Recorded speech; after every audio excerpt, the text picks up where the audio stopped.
नमस्कार स्वागत करुच्ची आज केतोटी मुख्य गुरुत्वपूर्ण खबर को आपण दर्शक बंधु एवं आमर हस्तगत होता प्रथम खबरटी रही प्राथमिक विद्यालय संपर्कित तेरे प्रथम खबरटी उपरे आमे प्रथम गुरुत्व देवा एवं ए विषय में आपण सविशेष विवरणी वीडियो प्रदान करूँ निश्चित वीडियो प्रथम शेष पर्यटन देखिए जब वीडियो भल लगे पाखे लाल बटन निश्चित सब्सक्राइब करेंगे पाखे बेल आइकन बजाइए ऊपर आसुवा ऑल नोटिफिकेशन क्लिक कर भूलें जहाँफल एभली वीडियो सर्वप्रथम आपण निकट पहुँच पार तेज आसतु जाना आज प्रथम खबरटी प्राथमिक विद्यालय चाप बढ़ाक जाऊँ प्रथम रु पंचम श्रेणी पर्यंत थिबा प्राथमिक विद्यालय आउ गोटे श्रेणी यथा शिशु बाटिका 3 आसंता शिक्षा वर्ष द्वारा प्राथमिक विद्यालय श्रेणी संख्या 6 पहुंच विद्यालय प्रथम श्रेणी छात्र छात्री मानू पढ़ाऊा शिक्षक और शिक्षयित्री माने शिशु बाटिका 3 रे नाम लिखा पिला मानू शिक्षादान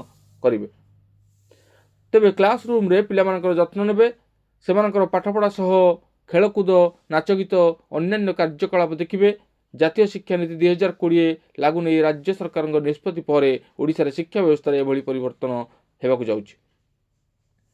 राज्य सरकार 2025-26 शिक्षा वर्ष जातीय शिक्षा नीति 2020 को पर्यायक्रमे कार्यकारी करने योजना कर कार्यकारितार प्रथम पर्यायर राज्यर जातीय शिक्षा नीति कार्यकारी करने एवं स्थानीय प्रासंगिकरण सहित जातीय पाठ्यक्रम रूपरेख ढांचार राज्य पाठ्यक्रम रूपरेख प्रस्तुत करने नहीं चलित मास आरंभ में विद्यालय एवं गणशिक्षा विभाग घोषणा कर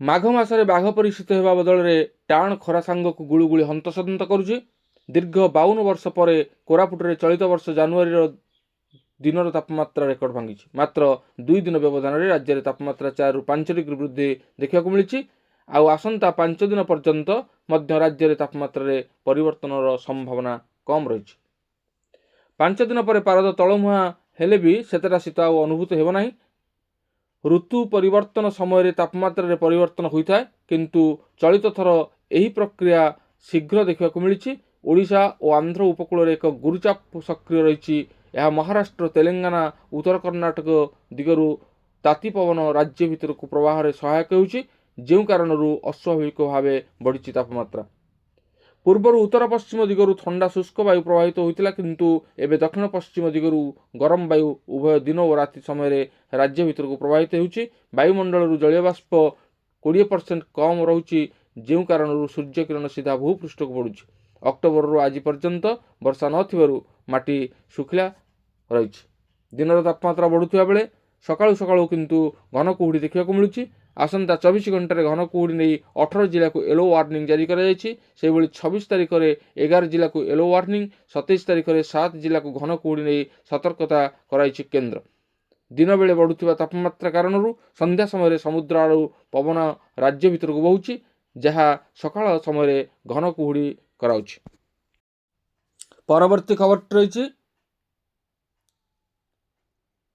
पूरण हेब पक्का घर आशा विकसित हेब ओडिशा नूतन प्रधानमंत्री आवास योजना ग्रामीण सर्भे शुभारंभ कर पंचायत राज मंत्री रवि नारायण नायक पिपिली ब्लॉक जसुआपुर पंचायत अर्जुन सिंहपुर गाँव में हिताधिकारी मान सर्भे कर पंजीकरण कर सरकारी अधिकारी राज्य में 15 लाख हिताधिकारी को यही सुविधा मिल आवेदन प्रक्रिया 2025 मार्च 31 पर्यंत रही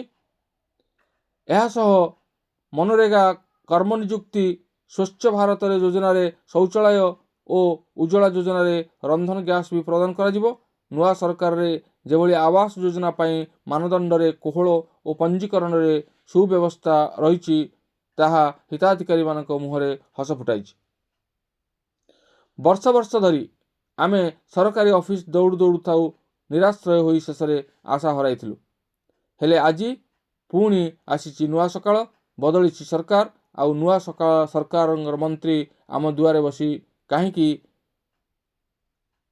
प्रधानमंत्री आवास बोली पचारिबा सह कले पंजीकरण प्रधानमंत्री आवास रे पंजीकरण हेबा द्वारा आउ जरीपाल घरे न रही एबे पक्का घर पाइबी बोली कहिसंती पिपिली ब्लॉक जसुआपुर पंचायत अर्जुन सिंहपुर गाँव उमा बेहरा।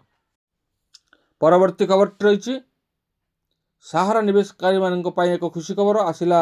ପେମେଣ୍ଟ ଲିଷ୍ଟ ଖୁବ୍ ଶୀଘ୍ର ଏମାନଙ୍କୁ ମିଳିବ ଟଙ୍କା।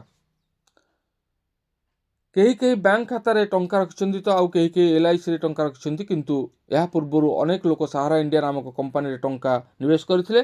ସାହାରା କମ୍ପାନୀ ତାର ସମସ୍ତ ସ୍କିମ୍ ଭଲ ଆଣିଥିଲା ଆଉ ଲୋକଙ୍କୁ ଟଙ୍କା ଜମା କରିବାକୁ ଆହ୍ୱାନ ଦେଇଥିଲା, କିନ୍ତୁ କିଛି ଦିନ ତଳେ ଏହା ଲୋକଙ୍କୁ ଠକି ଦେଇଥିଲା ଆଉ ଅନେକ ଲୋକ ଏଠାରେ ଅନେକ ଧନ ନିବେଶ କରିଥିଲେ।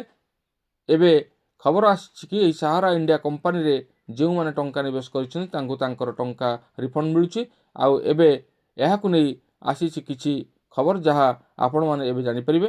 ସାହାରା ଇଣ୍ଡିଆ କମ୍ପାନୀରେ ନିବେଶ କରିଥିବା ଲୋକମାନଙ୍କ ପାଇଁ ଆସିଲା ଏକ ବଡ଼ ଖବର। ଅଧିକ ଲାଭ ଆଶାରେ ଏହି କମ୍ପାନୀରେ ଅନେକ ସ୍କିମ୍ରେ ଅନେକ ଲୋକ ଅନେକ ଟଙ୍କା ନିବେଶ କରିଛନ୍ତି। ସାହାରା ଇଣ୍ଡିଆ ଏବେ ଲୋକମାନଙ୍କୁ ତାଙ୍କର ଟଙ୍କା ଫେରାଉଛି ଆଉ ଆପଣମାନେ ଯଦି ଏଥିରେ ଆବେଦନ କରିଥିବେ ତାହେଲେ ଆପଣ ଆପଣଙ୍କର ଷ୍ଟାଟସ୍ ଦେଖିପାରିବେ। ସାହାରା ଇଣ୍ଡିଆ କମ୍ପାନୀ ତରଫରୁ ଯେଉଁମାନେ ଟଙ୍କା ରିଟର୍ଣ୍ଣ ପାଇବେ ତାଙ୍କର ନୂଆ ଲିଷ୍ଟ ଆସିଛି। ଆପଣମାନଙ୍କର ନାମ ସେହି ଲିଷ୍ଟରେ ଅଛି କି ନାହିଁ ଏହାକୁ ଆପଣମାନେ ଚାହିଁଲେ ଯାଞ୍ଚ କରିପାରିବେ। ଯଦି ଆପଣ ଟଙ୍କା ରିଫଣ୍ଡ କରିବା ପାଇଁ ଆବେଦନ କରିଥିଲେ ତାହେଲେ ଆପଣ ଏହା ଚେକ୍ କରିବା ଆବଶ୍ୟକ ରହିଛି। ପରବର୍ତ୍ତୀ ଖବରଟି ରହିଛି, କ୍ରମାଗତ ଭାବରେ ଘରୋଇ ବଜାରରେ ସୁନା ଦରରେ ବୃଦ୍ଧି ପାଇବାରେ ଲାଗିଛି। ଏପରିକି ଅଷ୍ଟମ ଦିନ ଲାଗି ସୁନା ମଧ୍ୟ ବଢ଼ିଥିବା ବେଳେ ରୂପା ଦରରେ ମଧ୍ୟ ବୃଦ୍ଧି ଘଟିଛି। ଉଲ୍ଲେଖଯୋଗ୍ୟ, ଆଜି ଭାରତୀୟ ବଜାରରେ ସୁନା ଦର 200 ଟଙ୍କା ପ୍ରତି 10 ଗ୍ରାମ ପିଛା ବଢ଼ି ପ୍ରାୟ 83,000 ଟଙ୍କାରେ ପହଞ୍ଚିଛି। ଆଉ ଅପରପକ୍ଷରେ ପ୍ରିମିୟମ ମେଟାଲ ଦରରେ 200 ଟଙ୍କା ବୃଦ୍ଧି ଘଟିଛି, 83,100 ଟଙ୍କାରେ ପହଞ୍ଚିଛି ବୋଲି ଅଲ୍ ଇଣ୍ଡିଆ ଶରାଫ ଆସୋସିଏସନ ପକ୍ଷରୁ ବିସ୍ତୃତ ଭାବରେ ସୂଚନା କରାଯାଇଛି। ଏପରିକି ଗୁରୁବାର ଏହି ଦର ପ୍ରତି 10 ଗ୍ରାମ ପିଛା 82,900 ଟଙ୍କା ଥିଲା।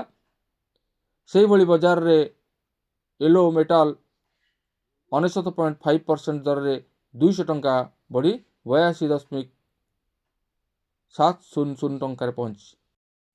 ପରବର୍ତ୍ତୀ ଖବରଟି ରହିଛି, ମୋବାଇଲ ୟୁଜର୍ସ ମାନଙ୍କ ପାଇଁ ଏକ ନୂଆ ନିୟମ ଆଣିଛି ଟ୍ରାଏ। ଏଣିକି ଆଉ ବନ୍ଦ ହେବନି କୌଣସି ନେଟୱାର୍କ ସିମ୍।